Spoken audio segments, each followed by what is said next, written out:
Yo, what is up, Karma Nation? We are back at it again for podcast number 2 of the day. Earlier we had our WNBA podcast. Make sure you go check that out daily. We've been killing it at WNBA, and we're here to break down this NBA slate for DraftKings, FanDuel, and Super Draft. Make sure you use promo code Karma when you sign up, and you'll get a nice little bonus off of that.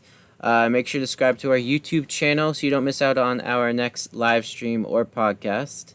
Don't forget to get in our free chat room by going to chatdfs.com. I'm here with Ethan today. He is one of the prop experts, but we are going to dabble in some DFS today. How you doing today? I was doing good until about 20 minutes ago when I put $500 on a baseball prop. I Yeah. don't feel good about when I drop that much money on baseball, but we'll see. We'll see what happens. It's the Yankees, Mets pitchers under on strikeouts, so pray for us because we're gonna need it. We will see what happens. Yes, we moved the line a little bit, so now it's a little harder to play, but yeah, Yeah. it's going to Don't play be. it now. Don't play it now. Yeah, well, by the time this comes out, we will know if we lost a shit ton of money or are very happy. So we'll Yeah. see. So if you see me walk out in the middle of this podcast, you know why. After both pitchers throw 3 strikeouts in the first inning, Yeah, it that's will gonna happen. that's gonna be fun. Well, But no, I'm excited for NBA to be back. You know, we talked on the WNBA part. We have WNBA, NBA, baseball, hockey, NASCAR, golf, all sports happening today. So it should be a fun day today. yeah, it's a good NASCAR slate, Daytona. So go. Dave has a pod going on with Travis right now, or I think they might have just finished up. Yeah, it is finished. So go check them out too. It's gonna be a fun race there. Dave's great, so make sure to get in on our props too, because he kills it as well. Yep. So let's get started with some injury breakdown. So I'm sure everybody knows Damian Lillard has left the bubble, so he is out and will be out the whole series. So the series is basically over now. Only thing holding Portland together was Lillard, so the Lakers should easily take this series. They're 13.5 point favorites today for good reason. Because Portland's going to play some scrubs. So that's going to open up some good value, though. Uh, let's see, we got Russell Westbrook out as well, so that's going to hurt a lot of players on the Rockets. I know we've been routing Austin Rivers, James Harden, Eric Gordon, but all of Joey, the. What's up? Joey, you said Westbrook's out. Westbrook's in. Sorry, Westbrook is back, not out. Westbrook is in today, so everyone's going to take a hit. The explanation was correct, the wording was wrong. So everyone's going to take a hit today. Rockets should be able to pull off this win. They're 5 point favorites today. We got Anthony Davis is dealing with some back spasms. I'm sure he'll play today, but if it's a blowout, he might rest early. So I might be fading him today, even though that's an amazing matchup. And then we have Rajon Rondo is doubtful. He hasn't played yet, and looks like he's probably not going to play the rest of the series. So we'll probably see him next series, depending who they play. So let's get right into it. Doesn't matter position, who is your favorite play on the board today? Oh, favorite play Who today. are you locking in everywhere? CJ McCollum, lock and load, 8,100. That price is way too cheap for a guy who has a 34% usage rate with Dame off the court. So I'm locking in CJ 100% everywhere. If Portland wins this game, CJ is going off for probably 60, 70 fantasy points without a doubt. So he is my number one target at guard today. Guard's a little tricky, I think. Because you have Dame out, you got Westbrook, Harden that are priced up, especially Harden, 11-4 with Westbrook back. That's way too high. He should still have a good game, but I don't know if you're going to see that 60-plus fantasy like you were getting with Westbrook out. LeBron, a.k.a. Crybaby LeBron, I'm not touching LeBron today. Look, the guy's crying. He wants to leave the bubble. He doesn't want to be there. Leave the bubble, dude. Get out of here. No one likes you. The players are starting not to like you. You caused this big mayhem during the meeting. It was reported. Just get your happy ass out of the bubble and leave. Your team doesn't need you. So I'm not playing LeBron anywhere today because he's worthless. Chris Paul. I like Chris Paul too. I don't have an issue with him. He's playing great minutes. He's been getting over 40 fantasy points. If Oklahoma City's going to beat the Rockets, Chris Paul and all those guards for Oklahoma City are just going to have to go off. That is a very high-paced game. It's not a game for big men. That game is for guards. So I like every guard on Oklahoma City's side today. Yeah, I definitely love those. There's just a ton of value opening up for Portland, so I definitely going to be locking in CJ. I'm probably going to have his overs on props too.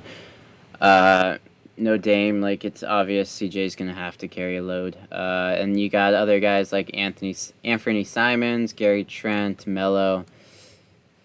Even Nurkic and Whiteside all get a boost, so really all 6 of those guys are in play today. I'm not going to be forcing the bigs, but I will be forcing Simons, McCollum, Trent, and probably Melo. I'll probably have those 4 and possibly take one out and put one of the 2 bigs in for Portland. Those are being my main plays. I usually focus more on GPPs just because most of my cash volume is in props. So I like to look and get a little weird, try to fade a little chalk, but I'm definitely going to be playing those guys today. Other than that, I'll probably fade most of LA, even though usually when you stack one side, you want to at least run it back with 1 or 2 people, but I don't feel like you need that with Portland just because everyone's so cheap. But yeah, we got the spreads in Orlando and Portland. Both are heavy underdogs, so...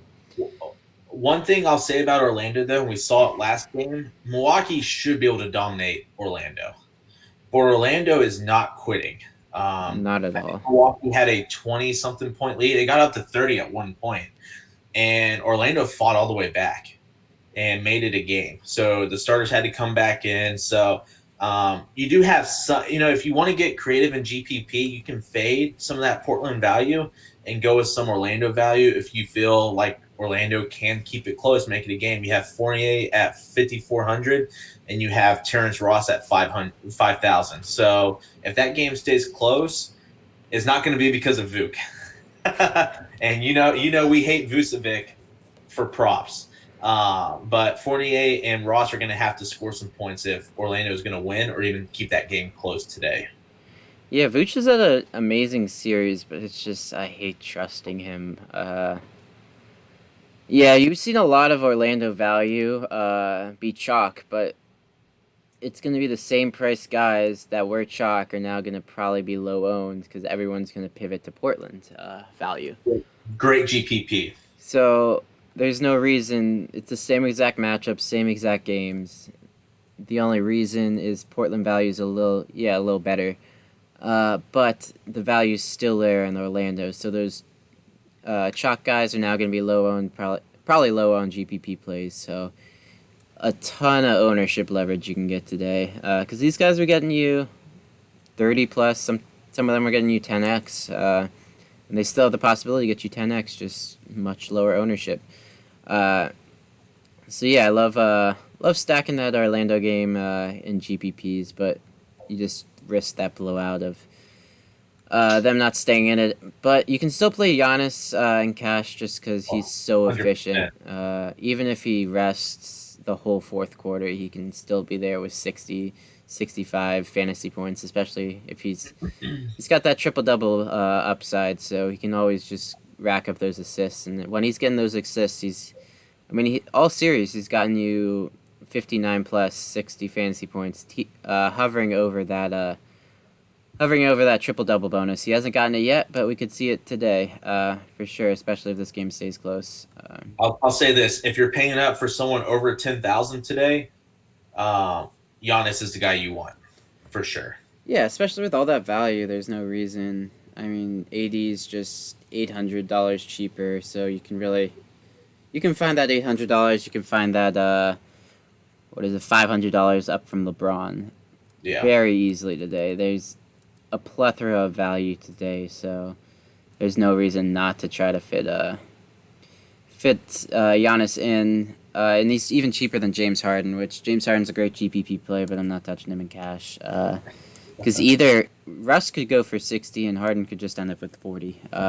We've seen Russ still get that shine that 30-point triple double upside even with Harden playing. So, and one thing I want to make note too, Dort, the small forward for Thunder, he's been guarding LeBron James this series. James Um, Harden. Dort, Harden This, has struggled some in this series. So be careful on that. But Harden for me is a fade today with Westbrook back. yeah, Dort's an amazing defender. He's very underrated. He's finally getting some recognition.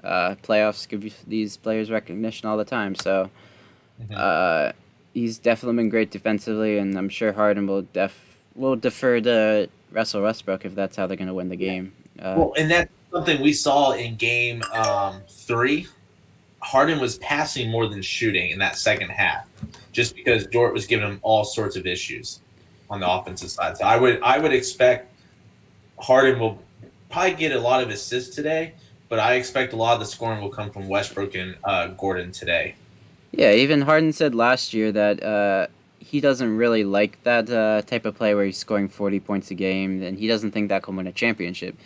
So he's happily going to defer to Westbrook if he needs to. Chris Paul is a good defender too, so you got to be a little careful with that. But they should be able to take this victory. If Houston wins, it's either because Russell Westbrook or Harden just go off. I mean, that's an obvious statement, but And it's yeah. been reported Westbrook will be playing over 30 minutes today. So I think we will see Westbrook playing his usual, 35, high 30s minutes today. Yeah, definitely. So I love those guys. I guess we talked about a lot of those. Let's just run through each position, see who we're liking, maybe have a fade as Yeah. well. So who's your point guard play and who's your point guard fade? For roster construction, I am 100% fading Harden today. He's just too expensive. But I am like we talked about locking in CJ. For cheap guy though, I like Simons for Portland. He will be my cheap probably shooting guard today.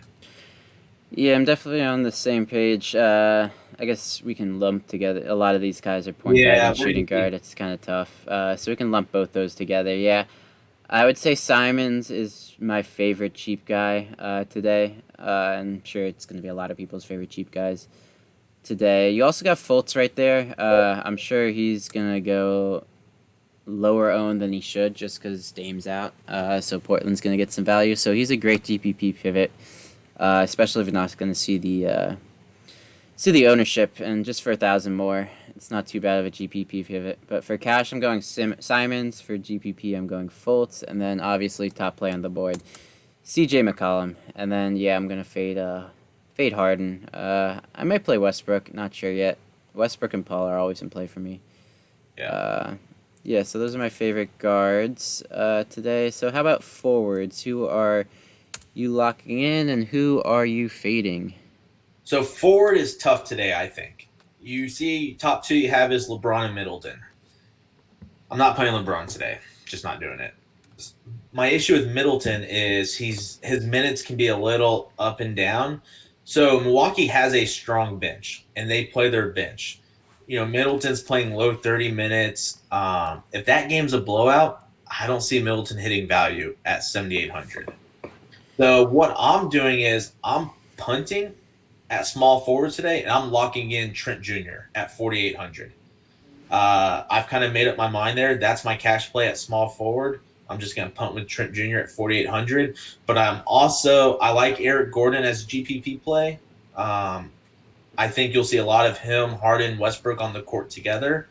And if Gordon's 3-pointer shot's falling, he's going to score a lot of fantasy points today. Yeah, definitely. Yeah, I'll probably be locking in. I'll be locking in Trent and probably Melo. Melo's probably gonna try to score a lot. Just his buddy LeBron's on the other side and no Dame, so he'll happily store 30 for you. Just real points. So and Yeah. that just hits your value there. Middleton. Yeah, I'm gonna fade Middleton as well. He needs 40 points at least today to hit value, especially with all the value play here. He's this series. Yeah, he hasn't even reached 40 points yet series. It's not like he's shooting pretty bad. But in some games he just doesn't get his shot up just because, like one game he shot 1 for 8. So last 2 games he's been playing a little better, getting his shot up a little more. But still shooting pretty poorly. So and no blocks and steal upside. So unless you get lucky with those, I don't see him hitting value at all. Definitely don't mind LeBron. Probably won't play him unless I go completely stars and scrubs because I'll be playing Giannis before him. But you can probably fit Giannis, LeBron together very easily in your cash games with no issue there. I also like James Ennis. He's been chalk every slate. And after one bad game, he played 9 minutes. But yeah, and with the Portland value, he's gonna go completely unowned as well. So he's a great ownership leverage play. Well, that 9-minute game is the game he got Yeah, thrown. he got ejected. Yeah. So he'll play his normal, usual 20 minutes. And if he gets catch fires from 3, he can easily hit value today. But again, GPP play just because you got all that Portland value. Yeah. So everyone's just going to flood Portland value. It's going to be chalky as hell today. But that's what happens when you have a high usage, high scoring player out. Not much you can do about it. But unless unless magically we knew 2 days ago that he wasn't playing, it would have been nice, right? Yeah, because this reporting came out 3 days ago, but DraftKings is lazy and doesn't care. Yep. Gives them plenty of time. And we had 2 days. This is the first time they're playing in like 3 days. So, I mean, we knew that Wednesday, I believe, that he was left the bubble. Yeah, something like that. Shame on you, DraftKings. Yeah, it takes a day of them actually playing to adjust value somehow. I don't know. It's not like we had a whole season of data to go through. So Lakers will close the series out tonight, so we won't worry about Portland anymore after tonight. Yeah, probably. Not much you can do without Dame. No Dame time. So what are you looking at center? I know you were talking about punting it early. Are you still punting it? Yeah, I'm still punting at center. I like PJ Tucker, Jeff Green. Probably not going to go Jeff Green with Westbrook back, but because he's 5,400, so that's a little pricey for me. But you got to punt somewhere, and I just love the guards on this slate tonight. You know, those Oklahoma City guards and CJ. So I'm probably punting with PJ Tucker at 4,200. He's hit or miss, but he plays a ton of minutes. The Rockets love to go small. If he's hitting that corner 3, he can put up some fantasy points. He's averaging over 20 fantasy points in this series anyways. And for 4,200, that's perfect for you. Yeah, I'm a little nervous with Russell Westbrook back. Just he's probably going to lose some rebounds upside. But if that corner 3 is hitting, especially on DraftKings, you get that little bonus. He'll definitely pay off salary. But yeah, I'm probably on the same page with you, punting center. I can see myself. I have one build paying up for Vucevic. One build, I'm at Steven Adams. Ooh, I'm not on Adams at all today. You're not on Adams? And I'll tell you why. Rockets play small. Oakland, last game, Adams, no foul trouble or anything. He just did not play a lot in that fourth quarter. He played 26 total minutes. It looked to me, and I'm a huge Rockets fan, so I watch all the games. They took Adams off the floor and went small to match with the Rockets in that fourth quarter. So I don't know if that's a trend we're going to see again today moving forward, but I would be very cautious on Adams just because I don't know how much playing time we will see from him. Yeah, it's definitely a concern. Yeah, I play GPPs. That's the only reason. I would not consider him in cash, but GPPs, he's got he's got 6 inches on everyone else on Covington. Oh, yeah, 100%. So we've seen centers go off as long as they have the playing time. So he could easily get run off the floor, but for 5.5 GPPs, I'm willing to take the risk. But for cash, I'm only looking either spending up for Vucevic or Nurkic, or going down to Brooke Lopez. I hate playing Brooke Lopez, or even Hassan Whiteside's cheap enough. Brooke Lopez will get you that 5x you need. He's consistency. He'll just keep getting you that 5x. And I love centers. like heavy favorite centers because they're more likely to see more rebounding opportunities. I fade. Vucevic is the only center I consider in a heavy underdog center role because he's still putting up all those points because he's relied on to score so much. But I usually fade centers that are heavy underdogs just because you're likely not to see as many rebounding opportunities. But even in like blowouts, you can see Brooke Lopez, even though you have Giannis just stealing all the rebounds. You can still see Brooke if they're shooting bad. Brooke Lopez has a lot more rebounding opportunities. He might have a lower rebounding percentage, but if there's a ton of missed shots, it doesn't matter how low his rebounding percentage is. He has a 15% rebounding percentage. If there's a ton more volume of missed shots, that's negated because just the volume's there. But yeah, so I love Lopez. You got Whiteside there too. I hate playing him. Punt, Gary Clark, GPP punt there at Gary 42. Clark, yes, I love Jerry. He's playing the minutes. He's averaging over 20 fantasy points. Kind of the same thing as Tucker. That's a good pick. If you think Tucker is going to be higher owned in GPP cash, which Tucker could be, I don't look at ownership numbers yet, but Gary Clark is a great pivot. Yeah, and we've seen him be chalked before earlier in the series. So another ownership Portland leverage. We've seen people early on in the series. We were seeing people with 5, even I've seen 6 Orlando players. There's a lot of value there. And they're just not going to see that ownership that they should be seeing. So you're definitely going to get a lot of leverage with that. Yeah. So that does it for all the positions. Yeah.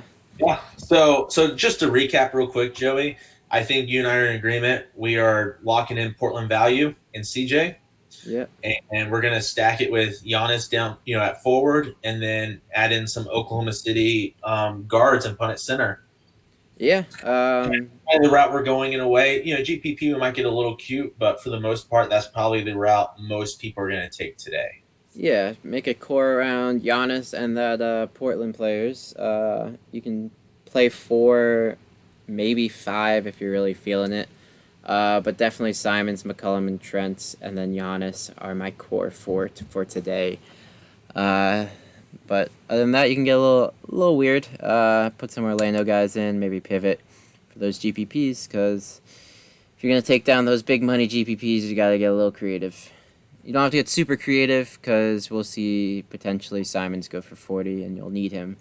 But other than that, you can still play. So one of my rules is you play the cheap chalk and you fade the expensive chalk. That's one of the rules I go with GPPs, because you can see those. If the cheap chalk goes for 10x, you're kind of screwed there. But just pivoting from Giannis to LeBron can really separate you, just depending on the ownership. Because Giannis can get blown out. He could end up with 50, and LeBron can end up with 65, and that really separates you from the pack. But yeah, that's just one of my rules I live by for NBA DFS, because usually the cheap chalk's always hitting 90% of the time, and you kind of just screw yourself if you fade it. Some for slates I do it, and I just regret it right when I see that those 3K guys go for 30 points. I'm like, oh, my night's over early. So yeah, and that sucks big time. Yeah, especially on a 10-hour slate when Orlando chalk goes off and you decide to fade. Yeah, but shoot me now. Yeah, we will see what happens tonight. Good luck, everybody. Watch the Yankees for us. We need the good luck there. Yeah, Yankees game just started, so I haven't even checked. So we will see what happens with that. If we don't have a pod tomorrow, that's because the play lost and we're sad right now. Yeah. All right, we will see you tomorrow for potentially NBA, but definitely WNBA. So make sure to check that out. All right. See y'all. Thank you. See ya.